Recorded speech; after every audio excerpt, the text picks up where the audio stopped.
Hello guys and welcome back to Scylla's Pocats, or welcome to Scylla's Pocats, and today we are playing catch up with all the videos that I wanted to film and then didn't film because I got sick. So I've said previously that October is going to be a big reading month for me because I'm taking part in the Treatathon. If you would like more information on that, I'm going to be leaving the introduction video I made for it and my TBR video linked up above and down below. And because I was planning on reading so many books, I was like, I'm gonna do like small little like updates every once in a while throughout the month, because I'm definitely not just doing a half-month wrap-up, because there's going to be a lot of books there. And then I didn't. So now I'm just going to be talking about a smaller part of the books currently lying next to me and on my e-reader of choice, which is my phone. Don't judge me. Because if I talk about every single book I've already read, we're going to be here all day, so let's just not do that. So instead what I've decided to do is I'm going to use this section, aka this video, to talk about the books from my small bingo board. In case you don't know what I mean with bingo boards, for the Treatathon you essentially fill out 2 bingo boards with prompts that correspond to a certain setting, a certain type, a certain title, cover, what have you. And you try and get as many bingos as possible by reading the books that you put onto those bingo boards. And you can have a maximum of 2 boards, one small one with 8 prompts in total plus 1 free space, and a big one with 24 prompts and 1 free space, making it a total of 34 books if you want to read a book for every single spot, including the free space. Which is what I'm doing. And before you ask, yes, we are slowly approaching the halfway point of books I've read. Don't mention it, it's fine. I'm doing great. So I've decided that since I will absolutely not have the capacities to talk about all of the books that I've already read in one video, we're just going to dedicate this video to the small bingo board, aka the 9 books I read for that. I'm going to go with the one that I rated the least to the ones I rated the highest. I'm not really good at giving star ratings. It's more like a vibe thing. So I can have books that I rate lower that I still had a subjectively better time with than books that I rated higher. Maybe I'll explain my system one day. However, I need to preface that with there's no system. It's just vibes. So with that out of the way, let's go right into it. So the one that I liked the least, not necessarily true, but we'll get to that, was The Foxhole Court, which I read as an ebook. Now, here's the thing about The Foxhole Court. Did I understand anything that was going on? No. Did it read like fanfic on crack? Yes. Was that subjectively a lot of fun? Absolutely. So, in case you've never heard about The Foxhole Court, it's basically, there's a fantasy sport, like it's this weird mixture of hockey and lacrosse. I know nothing about either of those. The most I know about lacrosse is from watching Teen Wolf, so that's my knowledge out of the window. And apparently the author thought the exact same thing and was like, I'm not learning a new sports, or like, I'm not learning sport regulations for this bullshit. I will just be writing my own sport. Which is exactly what fanfic authors do, so that's the first thing a check. And it also has ties to the mafia. Again, fanfic vibes. Don't question it, just read it. The first book, like, it's a trilogy if I remember that correctly. The first book was insanely readable. So I will be continuing on with the series because I have all of them as ebooks. I just don't know what I read, so like, subjectively I had a lot of fun with it. It's not a bad book entertainment-wise. It's just kind of bad in every other sense of the word. If you want to look it up, by all means do. There's also a lot of trigger warning lists out there. And yes, I said lists, plural. Make of that whatever you will. So, yes, it was a lot of fun, but, you know, so I rated it the lowest of the 9 books I read for my board. Next, let's keep the ball going. Let's keep it moving, folks. So the next one I rated slightly higher, if I remember that correctly, and that is Sister, Maid and Monster by Lucy A. Snyder. I believe I gave this 3.75 stars, something along those lines. So Sister, Maid and Monster is a pandemic apocalyptic horror, body horror book. Yeah, I actually made a trigger warning list for this book because I read it with a bunch of other people and I was the first one to pick it up. And initially I had said something along the lines of, guys, this is a hard book to read, or could be a hard book to read, because I know that it's horror, and I know that there's a pandemic going on in this book, and like, you know, some people don't react great to pandemic books right now, which is entirely fair. And I was like, you know, please look up trigger warnings. And then I was like, you know what, I'm just gonna Google it. I'm gonna see if there's like a list or something from one of those sites, like for example, Does the Dog Die? Or TV Tropes or something like that. And I was like, you know what, let's just look it up. Let's just see if anyone has compiled a list of trigger warnings for Sister, Maid and Monster. They didn't. Every single review I checked basically just said something like, please check trigger warnings. Something that's great. If people don't have trigger warnings to check, what are they supposed to do? So, long story short, I made a list of trigger warnings for this, and I tried to be as extensive as possible. So if you would like to have that list, I'm gonna leave it, I think, down in the description box below. Like the abbreviated version, where I try to combine everything, and if you would like access to the full version, where I try to also put down all the pages where stuff happens, feel free to say so. I'm always willing to share this because this was this was a lot. So we basically follow three women. We follow Erin, Savannah, and what's her name again? Mariva. And all of these three women are living through a pandemic that actually happened on top of the corona pandemic. So first trigger warning, there is a legitimate mention multiple times of the actual COVID pandemic in this book. So, you know, if that aches you out, fully understandable. Do not pick up this book. But what the pandemic in this one does, which if I remember correctly is called PVG, is it kind of like turns you into weird zombies that also maybe like brains and or blood. Gore, body horror, trigger warnings, all of them. And the book is basically segmented into three almost novellas, where we each get one of the perspectives of one of those three women that I just mentioned.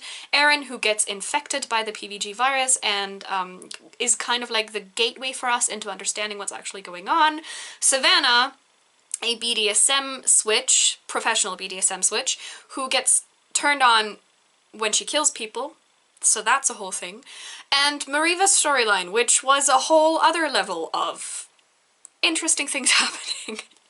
The writing style wasn't fully my thing. I wasn't the biggest fan of it because it was almost not necessarily simple, but it felt very brutal.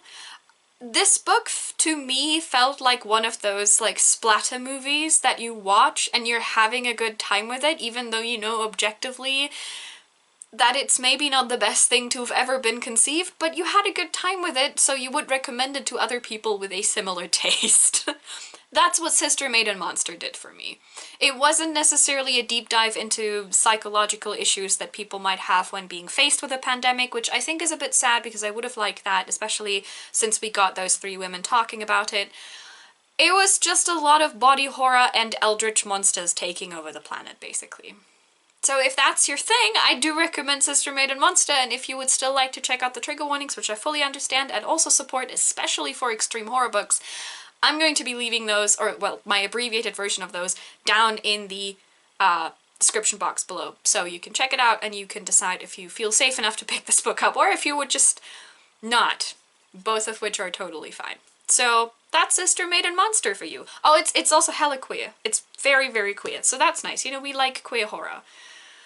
But it's body horror. It's a lot. So, you know, just know that. Apart from that, go have fun with it. You know, support the author, what have you. Everything good and nice and so on and so forth. Right, moving on. So, my pile of books is actually surprisingly queer, and why did I say surprisingly? It's very queer. because I like to read queer books. And the next one I actually read from my free space. This is one of the ones that in my TBR video I pulled from one of my TBR jars, and that was A Marvelous Light by Freya Marska. This is a historical romantasy? Kind of. I guess that's the right thing to say. So we follow Robin Blythe, who gets to be he gets to be working for the government, except he didn't fully check what he is now working for and what he's doing or supposed to be doing, and people who hired him also didn't fully check, and so he accidentally stumbles into a world of magic he didn't know existed previously. Because no one checked to see if the guy now working in the ministry is actually also from the magic community. Oops. He kind of gets pulled even deeper into this when he gets cursed because people are looking for information he doesn't have and thus cannot give them. And so he and, what's his name again? Sir, where are you at? Edwin Kersey? Whatever. He is actually part of one of the magical families, and he kind of like tries to help Robin get rid of the curse because the curse is unfortunately growing and it's also very painful. Obviously this develops into a love story between the two of them. So I really enjoyed reading A Marvelous Light. I was invested in the characters, I was invested in their relationship, and I personally found the writing to be at least complementary to what it was trying to achieve. Again, it wasn't necessarily my favorite writing style, but I know that I veer towards the pretentious side, which is not what A Marvelous Light is doing. However, I would like to very gently remind people that this is a romance. I would even go so far as to tentatively give it the capital R. So if you're not necessarily a big fan of like romance stories taking the forefront and center of a plot, maybe skip this one. Because it is first and foremost about the relationship that Robin and Edwin have. Everything else is kind of secondary. Like, yes, we have the big plot going on with Robin trying to get rid of his curse. We find out more about some conspiracy theory that's hiding in plain sight. So there are some interesting things complementing the romance, but at its core, A Marvelous Light is showing you the relationship between two gentlemen who both happen to be gay and both don't want anyone finding out, because the world in A Marvelous Light is as historical as they get in a lot of cases, apart from the fact that it's magical. And so the world is very much not queer friendly. Also, perhaps an important thing to mention, because I know that some queer people are just not looking for that kind of thing. That is not what A Marvelous Light is going to give you. I loved the romance. I think the romance was done very well. I also think that story beats that have to happen in a romance capital R were done really well in this, including a somewhat third act breakup, which for me sometimes makes or breaks a romance, because more often than not, I feel like some romance authors just let that kind of plot device rely on cheap miscommunication, which I didn't think was the case in A Marvelous Light. But yeah, if you're not a romance fan, this might not be the book for you, and that's entirely okay. I'm glad that we're coming to a point where queer stories can be more than just romance. It's great. If any of what I just said sounded nice to you, give it a try. It's like about 400 bit more pages, I think, and it's very readable, it's very fast. This looks massive, but I promise you the font size is not that big. So yeah, I loved it. It was a really nice, cozy, sweet romance, and there was a lot of stuff happening in the background that was semi-dangerous. So if that's what you're looking for, A Marvelous Light is for you. If not, maybe skip this one. It's fine. There's enough queer books at this point out there, but I'm sure you can find something. If I remember correctly, A Marvelous Light is also part of a trilogy, and I think the third book more or less just came out. That's all I know, though. I haven't looked further into this, but, you know, I want to continue the series now. So, there we go. Next, now we have 4 books that I rated 4.5 stars, if I remember correctly. And so first and foremost, we have Heaven Official's Blessing, Volume 7. I can't really tell you much about the story that's happening in Volume 7 because that's going to spoil Volumes 1 through 6, but Heaven Official's Blessing is a translated Chinese web novel turned into an actual published book with illustrations from fan artists, by the way, which I think is really, really cool, by Mo Xiang Tongshu. And Heaven Official's Blessing is essentially about Xielian, this lovely chap right here, who used to be a god, and then kind of got kicked out of heaven, and then ascended again, got kicked out of heaven again, and then ascended a third time, and so now he's kind of like trying to solve mysteries with his boyfriend Hwa-chung, and he's trying to not fail again, I suppose. And there's conspiracies going on, there's a funny relationship going on. It's an overall mess, but it's very funny, honestly. Volume 7 is the second to last. Volume 8 is coming out in November, and yes, I've already pre-ordered it because of course I have. And I'm really excited to get to it. These editions also have, like, can I show this one? Yeah, they have illustrations in there, which I think is really cool. So yes, this one is also obviously queer, you know, and if you don't even have to squint, but there's a lot of like secondary couples that are not technically canon couples, but like, just look at them. That's all I'm saying. So yes, obviously really enjoyed continuing on with the series, and yeah, I'm almost done with it, so that's fun.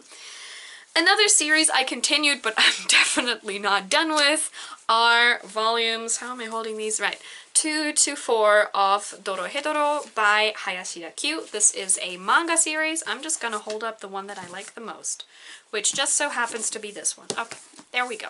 So, this is a manga series, and it is a fantasy action-packed gory manga series. It's very hard to describe what's happening in Dorohedoro. I think I've said this before, and it still is true. But essentially we have two worlds that are connected through magical doors, and in one of those worlds, called Hole, that's where like everyone lives who's not doing so hot. And the magicians from the other world who can create those magical doors are the ones coming into Hole every once in a while and just, you know, they like to experiment on people from Hole. It's exactly as great as it sounds. And we mostly follow Nikaido, who is from Hole, and she has a restaurant there, and her specialty is making gyoza. And Kaiman, who was cursed at some point by a magician to have a, well, you know, lizard head, which is why he's named Kaiman. However, he doesn't remember how he became a lizard head person in the first place. He doesn't really know who did that to him, and so his entire mission is essentially to try and find the magician who did this to him and to kill him so he can regain his form back and he can know what happened to him. So far, unsuccessfully. These are collector's volumes, so every single one of them has 2 of the original manga volumes in them. I'm really excited to continue on with the series because volume 4 squarely brought me past the amount of material that was covered by the anime, which I watched previously to actually getting the manga. So now I am finally in new territory, and it's really cool. It's very bloody. Don't read this if you're squeamish, is all I'm gonna say. Like, this and Sister Maiden Monster, they're not 100% on the same wavelength, because this is really just more about destruction, whereas Sister Maiden Monster has a different kind of body horror going on every once in a while. But they're on the same wavelength when it comes to the amount of violence being shown on page, and the amount of jokes that are being made with this. So I think here is where Dorohedoro reigns supreme. But yes, I really enjoyed these 3 volumes. They were a lot of fun. They were very fast-paced, and I mean, they're manga volumes and it's an action manga. For anyone who's ever read action manga, you know that there's not a lot of text going on, so reading them is very fast. And now we get to the elusive 5-star category, of which I actually have 2, and I'm super excited about both of them. So we're gonna go with this one first. I finally read Soul Music by Terry Pratchett in my really pretty Discworld edition. 5 stars, what can I say? I think for Terry Pratchett, what you do have to remember, or what you might want to keep in mind, is if you don't like humor, especially the kind of humor that Terry Pratchett employs, which is very dry and situational, you're probably not going to enjoy his books as much, which is entirely fair. I do, however, so that was a plus already. And the thing that Terry Pratchett manages to do in almost every single one of his books I've read so far, so at this point I know it's a staple, is he makes a joke and you laugh about it, and then you reread it and you realize that this is the most profound way someone has ever talked about social inequality, specifically in a fantasy book. Fantastic. So Soul Music is basically, it's set in the Discworld, which is a world, or like a universe, I suppose, that Terry Pratchett created, which is a flat earth set on top of 4 elephants who are sitting on the top of a turtle named Atwin who is swimming through the cosmos. That's Discworld. I love it. And Soul Music basically is, it's part of the Death books. I think there's 2, Mort and Soul Music, and I've read both of them at this point, who have Death, actual Death, capital D, as a main character somewhere in the middle of it, and Soul Music is essentially on one half is basically about Death being tired of his job and running away, and so his granddaughter Susan has to kind of pick up the slack, and on the other side it is about Discworld getting introduced to rock music, or as they call it, music with rocks in it. Absolute and total chaos. It's beautiful, it's a lot of fun, it's really, it's not that big, it's really fast paced. It doesn't have chapters, but it always has these like intermissions right here, for example, which I also really liked because they were usually not that long as well, so you could just be like, I'm gonna read like 4 pages, and that was like 2 of them done. And I think that's great. So if you've ever read Terry Pratchett, I recommend this to you if you haven't read it already. If you haven't read anything by him, I would recommend you start with Mort instead of Soul Music if you want to go for the Death books, because there's a bit of background story with that gets like very briefly discussed in here. Like, for example, how come that Death has a granddaughter? That is something that gets explained in Mort, so if you want some sort of hint as to why that might be, I would recommend picking up that book first. If you don't mind that, and if you don't really care where you start with Discworld, I think Soul Music is a great way to start, actually, because it's a lot of fun. So there's that. And finally, we get to my second 5-star read, and I'm really, really happy it's this one, and it is The Salt Grows Heavy by Cassandra Khaw.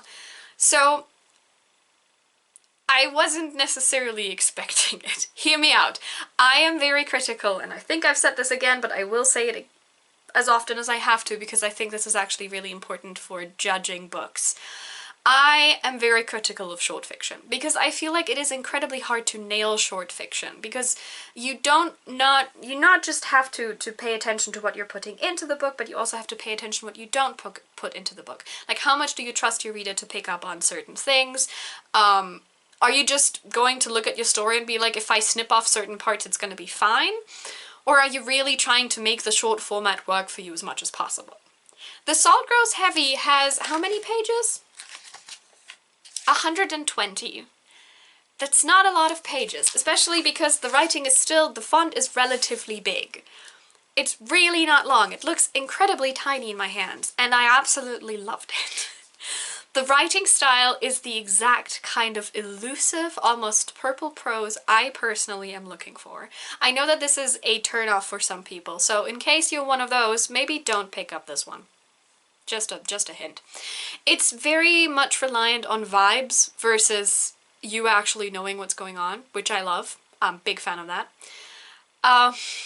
Basically, The Salt Grows Heavy follows a mermaid and a pest doctor wandering around and then finding themselves in the company of several children who are being killed and then resurrected for fun in a cult. I think that's the best way to put it. It deals a lot with that. There is vague body horror going on in this one as well, though it's definitely not as excessive as in Sister Maiden Monster. And it very much toys this line between, if we're actually listening to this story from a monstrous protagonist, because as I said, the protagonist is also not human, can we expect her to react the same way as we as humans would? And it does, to a certain extent, talk about that, in my opinion, specifically the line between humanity and monstrosity, which is something that I am super interested in anyway. No notes. I can't really tell you anything else was going on in here because I feel like it's either all spoilers or it just doesn't make any sense. But I loved this book so much. I think it's amazing. If you like elusive prose that concentrates more on making you feel something versus making you understand something, if you have a fable for monstrous creatures, especially as protagonists, if you find the relationship between the humanity and monstrosity interesting in any way, shape or form, I recommend picking this up. It's not long, it's a quick read, it's fantastic. I absolutely adored it. I still think the cover is stunning. Look at her. Look at my baby. She's so lovely. So I loved it. It's fantastic.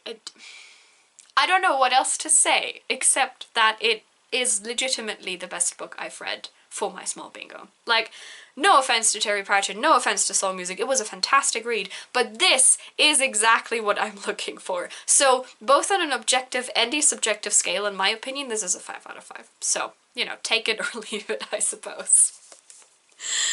Right, so that was the 9 books I read from my small board. I have, as I said, a number of books that I've already read past that for my big board, and we will be talking about those in another video because otherwise this is going to get too long. I feel like it's already too long.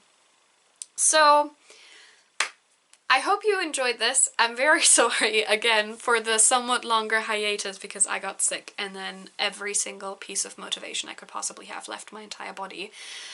Please let me know in the comments down below how your month of August, like reading month of August, has been going so far. Have you read anything nice? Have you found new favorites? Or if not, what was the worst book that you've read so far? Let me know, I'm curious.